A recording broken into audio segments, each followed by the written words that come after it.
वाल्या म्हटलं असं कसं होणार, माझं घडलेलं पाप माझा परिवार अर्ध वाटून घेणार. नारदजी म्हटले जा, जास्त लांब नाही, तुझ्या बायकोला जाऊन विचार पाप घेते का वाटून.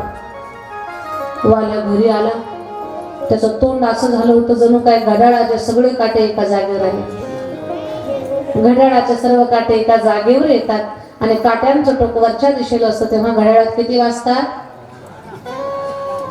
झोपल्या काका 12 वाजले होते. बायको म्हटली आता चेहरा उतरलाय, आज काय झाले काय कोणास ठाऊक. तो सोफ्यावर बसला. ती म्हटली चहा करू का? तो म्हणतो इकडे काय, एवढं मोठं माझं पाप झालंय, जरा तो अर्ध वाटून घे. ती म्हणते मालक, पाप ही काही वाटून घ्यायची गोष्ट नाही, पाप मला वाटून घेता येणारच नाही. वाल्या म्हणतो का ग, धन वाटून घेता आलं, कपडे वाटून घेता आले, पाप नाही वाटून घेता येत?